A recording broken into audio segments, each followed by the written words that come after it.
One of the things you brought up in this conversation is the apathy or lack of interest that the general public has in helping children who are in the situation that you grew up in. And Yeah, I was curious where you thought that came from or why that was.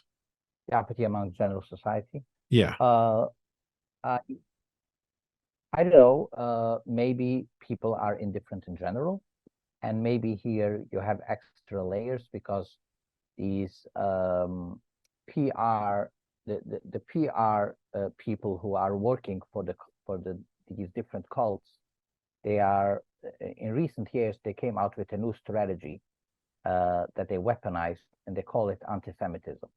And so some of them, what they do is they say, any criticism that you have on a Hasidic system, you're an anti-Semite. So if you care for Hasidic, for Jewish children, for Hasidic children, you're an anti-Semite. If you're unhappy with Hasidic abuse, you're an anti-Semite. And I don't know how anyone can fall for that, because if my mind, if my common sense work, I would say the opposite, that anti-Semitism is indifference for Jewish children. And if you care for Jewish children and Jewish adults, that's the opposite of anti-Semitism. But I'm sure that some people are actually threatened by that, and they say, "Oh, I don't want no one should call me an anti-Semite, so I'm not going to say anything," you know.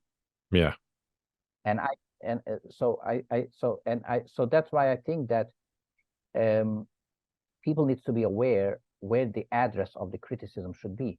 I don't think the criticism needs to be addressed to the Hasidic leadership or the Hasidic system, because they themselves are the first victims. And the Hasidim themselves are the first victims of the Hasidic system. They are the biggest victims ever. If if if we criticize the Hasidic system, we have to criticize it with the right address. We have to criticize the outsiders who doesn't belong to the Hasidic system, but support the abuse for their own gain. And these are, in New York, for example, the government, the politicians, the judges in New York who are getting voted by Hasidic black votes, and the politicians who are getting voted by Hasidic black votes, who always, as you can see in the documentary One of Us, and in other articles and documentaries, where they always take the side of the cult and never the side of the victims or the side of the children or the side of the parents. And for simple as that, for Hasidic black votes, it's all about politician and hypocrisy. So I think the anger and the criticism and the punishments needs to be mostly addressed to not toward Hasidic leadership, but toward the outside leadership, the Gentile leadership, politicians, judges, and this is happening in New York. It happens in the UK. It happens in Israel, and probably in other places, and in Canada.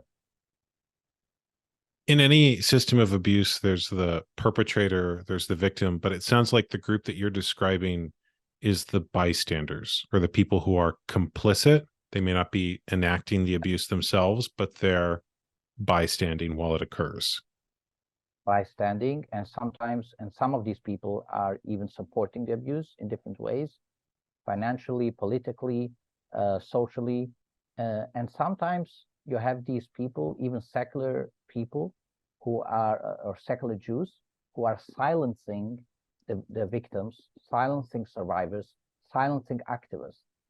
And I was told that the reason is because I was told that many secular Jews today, or secular Jewish communities and leadership, believe that we need the Hasidim for better or for worse, because the Hasidim are not assimilating so fast and in such a big percentage-wise as the regular Jewish people, and they don't intermarry so much, and the Hasidic high reproductive rate is very high, where Hasidim, every Hasidic family goes between 7 and 22 children, right? Like my aunt had 18 children, and they think that for the future of Judaism, or for the future of Israel, we need the Hasidim, and that's why they say and that's why they are willing to sacrifice the Hasidic people for so to speak, for the sake of survival of Judaism or survival of Israel. And that's what I heard in the name of different secular Jews. And it makes very much sense to me that this is a very big thing. So I think that's a big issue that we have.